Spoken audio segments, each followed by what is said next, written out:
morning and welcome to the 2022 School District of Palm Beach County Virtual Technology Conference. We are thrilled to have you here with us today. Before we get started, there are a couple of housekeeping items that we need to review. Please remember that there is a chat in the right-hand corner. You can communicate with one another. If this is your first time here, please click into the chat and create a channel so you'll be able to communicate. Also, remember that this session is being recorded. It will be available on the conference platform for 30 days and also on our YouTube channel for the life of the channel. Please remember to like our YouTube channel and to subscribe. If you are sharing on social media, you can on Twitter, please remember to tweet out hashtag PBC Tech Conference and tag @EdTechPBC. We would love to hear what you are learning as we proceed through our session. So please feel free to use the chat to communicate. There will be a moderator in there as well. That person with the wrench, she will be able to answer any questions that you actually have. And one more time, as a quick reminder, please share on social media, hashtag PBC Tech Conference and tag @TechPBC. So I am going to welcome our presenters live from Park Vista. We have Amanda, Jillian, and William. Welcome. And I'm going to turn the show over to them at this point. Good luck, guys. Good morning. Thank you all for hanging out with us this morning. So we're going to present to you a couple of things that you can do to use in your classrooms to get techie with social studies, specifically the power of images today.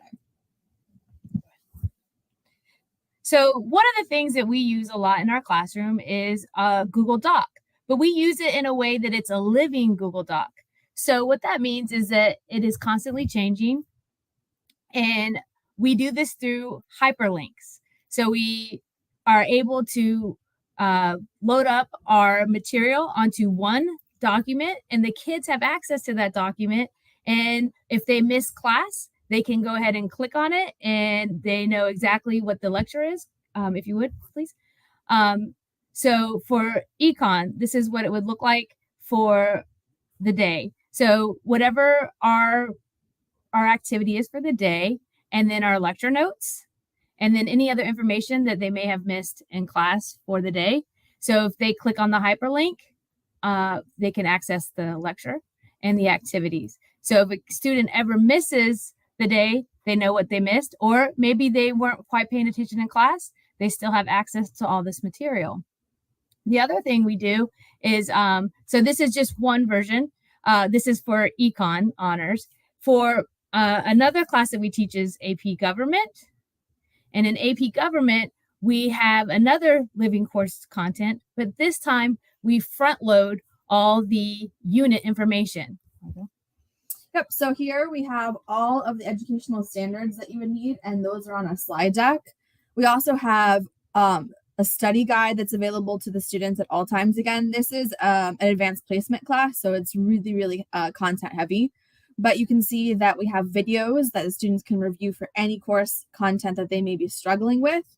And we also give them at the beginning of every unit, keep going down, their homework. So you can see here that they have like vocabulary that they'll have to work on. And then we also, if you keep going down, you will see that we have activities front loaded.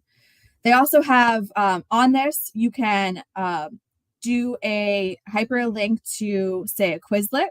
You can do a hyperlink to a Google form. You can do a hyperlink to a YouTube video. Really, the options are endless for hyperlinks. In a second here, we're going to show you hyperlinks for images as well. So you may be wondering, how do I hyperlink? Well, there is a one-pager that they'll post to you that you will have access to. When you hyperlink, you just pick the image or the words, and you highlight it and you put Control K, and then you copy and paste whatever link, whether it be a doc, a form, or an image that you want the students to have access to, and you paste that link there. And so whenever they click on it, they will have access to that document or link. All right, so now we're going to guide you through a quick little lesson that you can do with any digital artifact whatsoever. We're going to start with a very powerful image that sometimes can be really hard to teach with the concept of federalism. And then Jill's going to walk you through more of a, what do we call that? A graphic organizer. Yeah. Of how you could use the same image in the same way. And this could be a super quick thing that you could pull up in your classroom at any time that you feel kids aren't grasping with the concept. All right, so today our concept is federalism, which you teach probably in civics. We teach it in AP government and US history. And so this, a little bit about federalism, it's where or how the federal government and the state governments work together. So today we see this a lot with Hurricane Ian and the state's response and how the federal government responds. So the federal government will respond with FEMA, and then our governor responds to assist with aid in the state of Florida. So today they are working cooperatively. Sometimes you see federalism where states are not working cooperatively, and I'm sure you guys can think of your own examples there. All right, so introducing, after we've talked a lot about and discussed, and the students are really understanding this concept of federalism, I will introduce this picture on the next slide. And so this picture is painted by Norman Rockwell in 1960. And so here we have a picture of Ruby Bridges.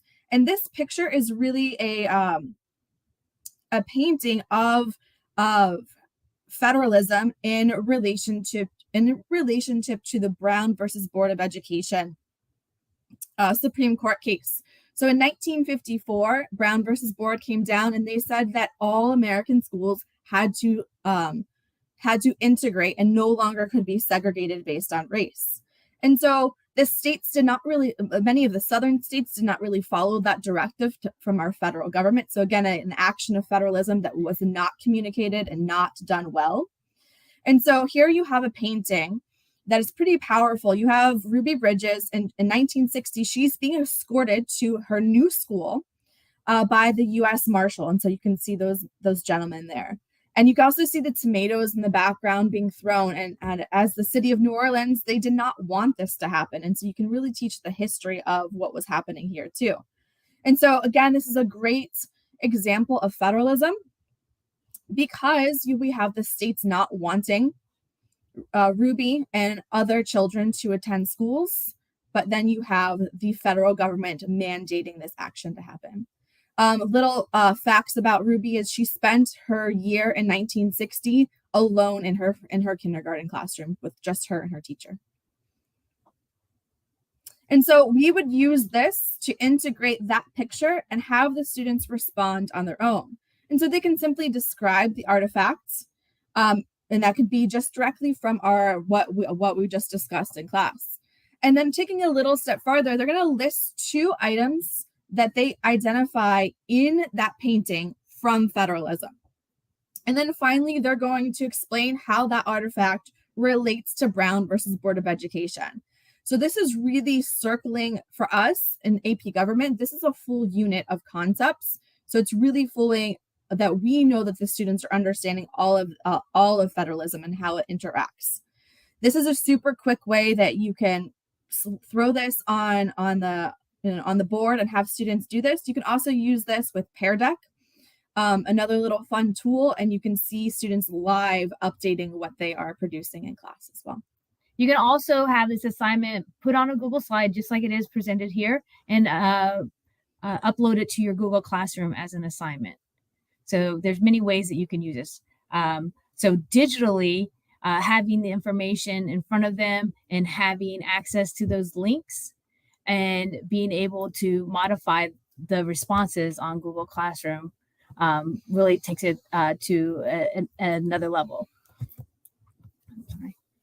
So feudalism, world history, some of this, we talk about this in 2 different sections in world history, right? So we talk about it when we teach Europe, and then we talk about it again when we teach Japan.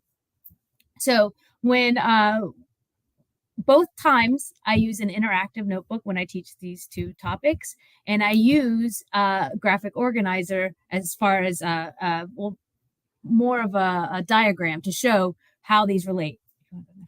So we have these two images, right? We have the pyramid scheme of the European feudalism, and then we have the Japanese.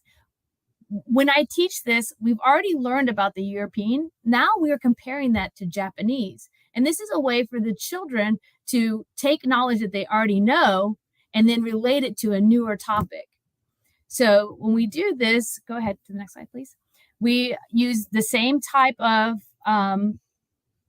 manipulative, and we have the students describe the graphic. Now, we've already discussed it in class because these are 10th graders. So we already discussed it in class, and then we have them take what we discussed in class and use their own words to describe the graph. And then, because we did talk about chivalry and we talked about Bushido and how they're codes that these gentlemen live by, we take those and we ask them to compare those two codes. And then identify the reason society developed the system of feudalism. So this is topics that we've discussed in class, but now they're taking an image and having that image solidify what they've already learned in class. Now, you can do this any way, right? It's not set structure. This is just a format that we use that works, and it's easy to follow. And you can do it in any way you prefer. So it says describe two elements of the artifact that relate to an identified course concept. So whatever you want it to be. We've provided this to you as well on the one pager that will be provided to you here in your comment section as well. Yes.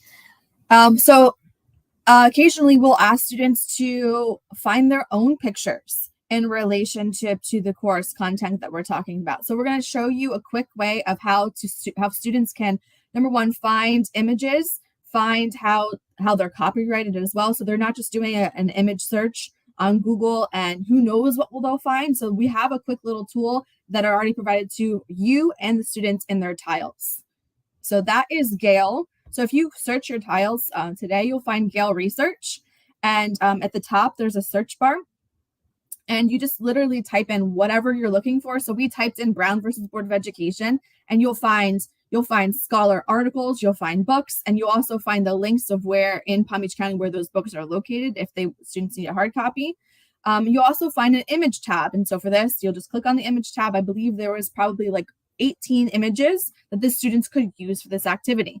They could also cite it. It's right there. So for us high school teachers, it's really important that the students know how to give credit. So that citation is right there as well. So making it easy on them and you at the same time. So the citation appears after you select the image. If you scroll down to the bottom of the page, the citation is there. So if you want to start getting the students used to citing and you talk about plagiarism in class, this is a good way to say, hey, this is how you cite it.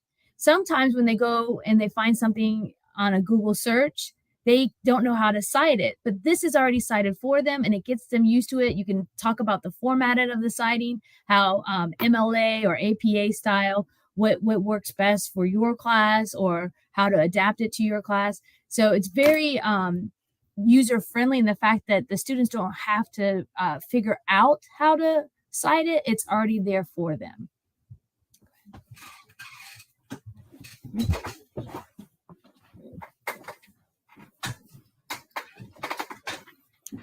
Good morning, everybody, and my name is William.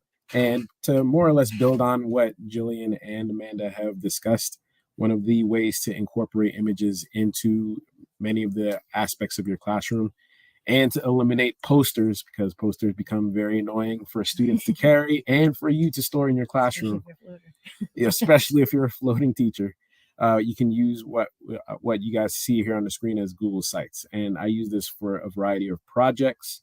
I use it for also a interactive notebook, like Jillian mentioned earlier, but it becomes one that becomes less of a burden to carry around. So here on the screen, my students actually constructed a website using Google Sites, and that was to design a Caribbean cruise. So if you look at some of the images in this website, if you go down.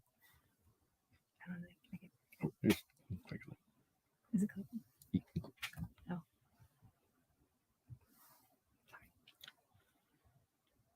So on the website itself, my students were asked to perform several tasks, including providing the excursions for the trips. They had to find out different research information using different using different websites to put the information together, including the State Department's travel advisory. They had to find out COVID numbers. They had to find the history of the different islands. They had to include images, which using Gale allowed them to find images that were not going to be necessarily going against copyright issues or anything like that. And when we put all this together, then they had to create a bibliography at the end, but that's on a separate page. But as you can see, the creativity is all there. The teamwork was actually there because this was at least 5 kids that put this project together, and they had to just imagine that they were a company and then they wanted to put together a website that was actually functional and people would want to go to and be interested in purchasing a cruise from their website. I provided a secondary example as well. And this one, the students decided that they were going to incorporate videos. So one of the things with this website or with Google Sites actually is that you can use a variety of tools to kind of manipulate the way that the website is going to be used.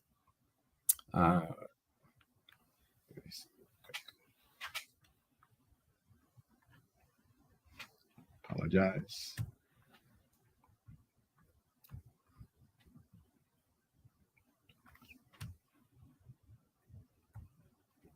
Well, the tools are available, and they're actually probably on the next one. Sorry.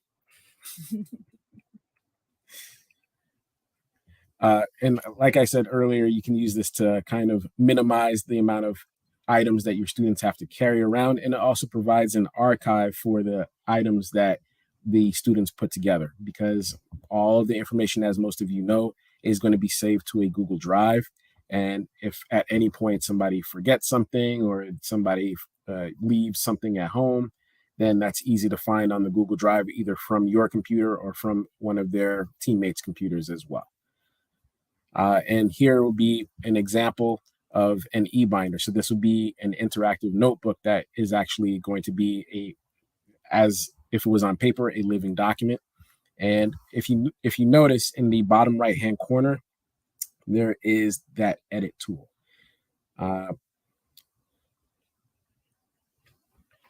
So if you click on that, if you go to sites.google.com, you have a variety of tools that can be used, and they'll all be on the right-hand side of your screen. And you can have the students just play with the layouts. You can have them include different text. The images are also sourced from either their computers. As you can, if you scroll down, you can see that some of the students included some of their own images that they drew or created. For the interactive notebook, they also were supposed to make it as if it was their binder itself, because when we were in COVID, a lot of the students were not able to show me their binders for their Avid class, because this was for an Avid class. And so in order to see what they were doing, I had them put together an e-binder. And they can also put any links that we discussed to help manipulate information for all of their classes. Those are some of the links that this student decided to use. And one of the best parts of this is that this student made sure to put all of her notes, particularly her math notes, into this website. So a lot of times kids get very messy with their binders and they lose everything and things fall out. And this is a way to make sure that they have a digital archive of all of the information that they may have discussed, looked at, any notes that you have that you provide for them. There's a good way for you to also include those as well. It's just a matter of having the students figure out what works for them, making sure that they organize it for themselves, and figuring out how to use a lot of those tools that are on the right-hand side so as to be able to make this binder their own and functional and fun. And here are all the different tools that they can use. And it's also very important for my class that they make sure that they include a calendar, and that can actually be from your Google Classroom. And as you can see, they would pull up a variety of their classes, and then they would actually include the calendar from their class to make sure that they are staying on top of their assignments. So that is the interactive notebook and the way to use Google Sites. I believe if you have any questions, we'll be taking some questions.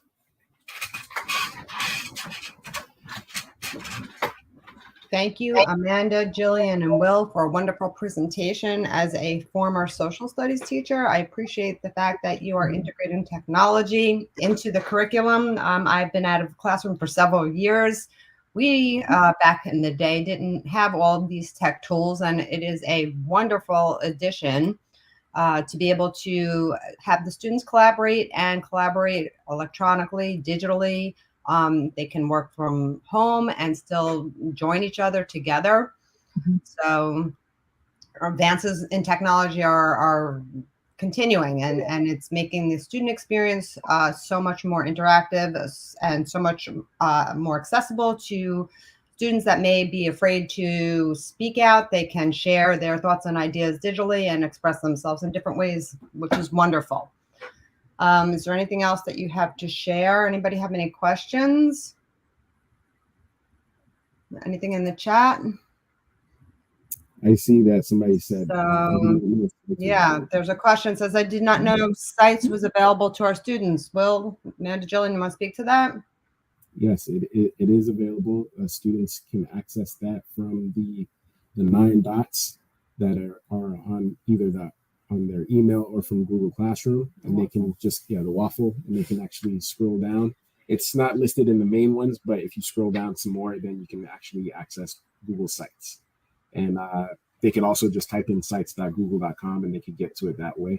And they've provided the old format and the new format, and generally the new format works out a little bit easier because the tools are much easier to use on the newer platform. Thank you, Will, for that explanation. Any other questions? Any comments? Anything that you want to share with Amanda, Jillian, and Will?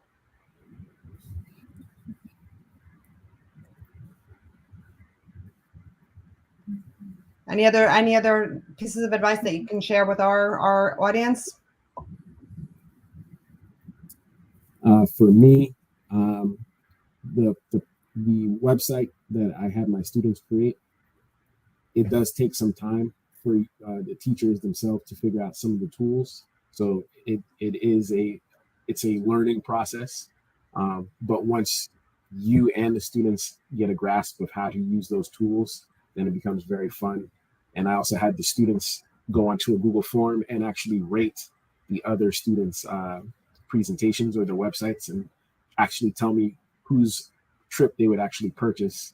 And there was a 10-day cruise. Not that anybody's actually going to pay for them to go on the cruise, but it was a 10-day cruise around the Caribbean, and they had to provide information and make their islands seem like the best ones to go to. So that was a nice little way to integrate all of the Google platforms. We have another question. Do you find that you have to train students on how to use Google Sites and Google Docs? Yes. Yeah. So for my class, I'm not a very organized person physically, but when I use digital, I'm very organized, and it keeps me organized and it keeps the flow of the class. But students always want to ask outside of the digital platform, what did we do? But sometimes I'm like, what do you mean? What day did you miss? But if I have that document, I can say, hey, go back to the document and see what you missed. And then I'm training them to use it. Also, in government, I usually do a slide presentation about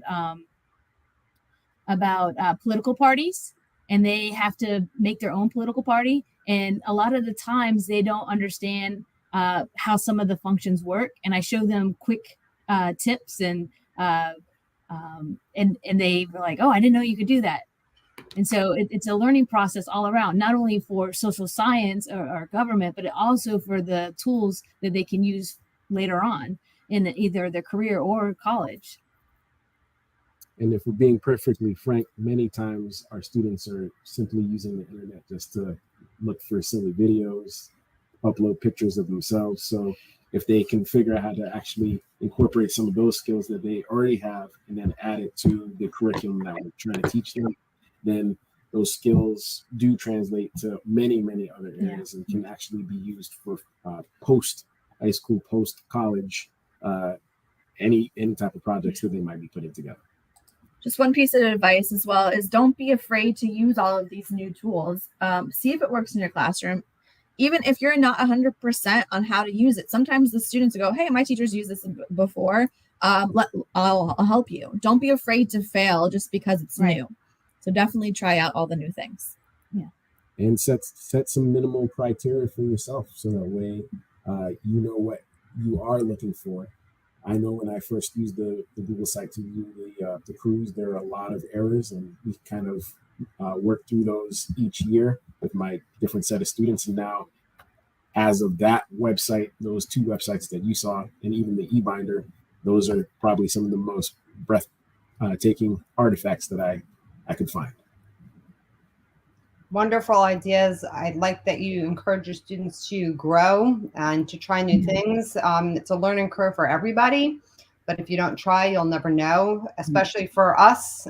Technology seems to come easier, I think, to our students than sometimes it does to ourselves. I think they're more apt to use it. And as a teacher, I'm thrilled that you are embracing it and engaging your students. I think you're reaching out to them on their level and having them connect in a way that they're used to. And yes, thank you, Park Vista teachers, for sharing great information, wonderful ideas. Anybody want to say one last thing about Gail? We have about 2 minutes left. I know you talked about that before.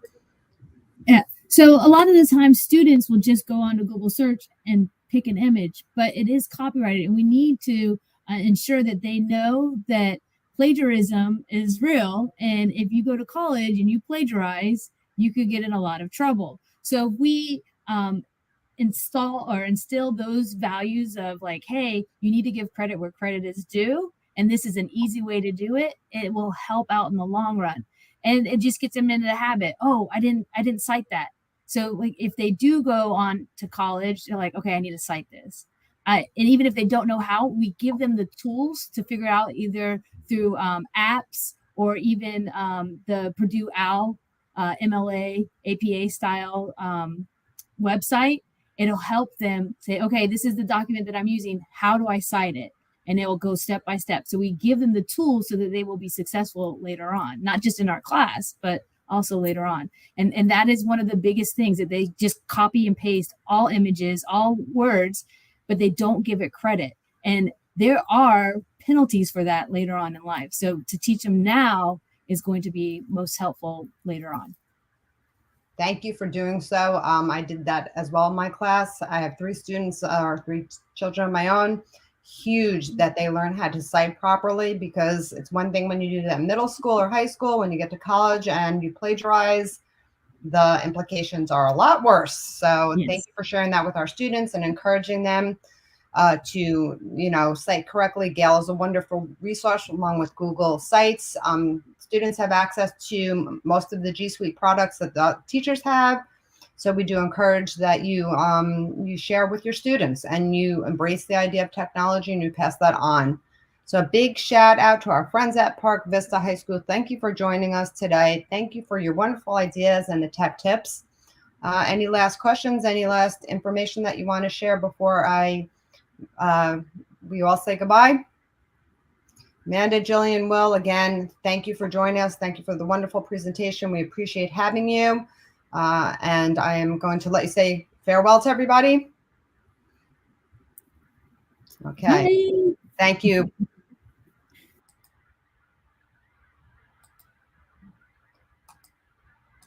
Okay, just a reminder, we do have session B and session C still coming up. We also have Kumo Space. It's a place where you can go and interact with one another. I believe some of our featured speakers will be in there.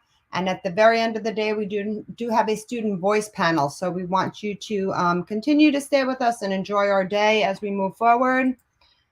Big shout out from the best team ever, the EdTech team. I am so fortunate to work with all of these wonderful people. If you ever have any questions about technology or need any assistance with anything, please feel free to reach out to us. Like I said, my team is wonderful. Everybody is ready, willing, and able to help with technology issues, and we are happy to be of service to you. So thank you all for joining us today. We appreciate it, and we will say farewell for right now, unless there's any other questions in the chat.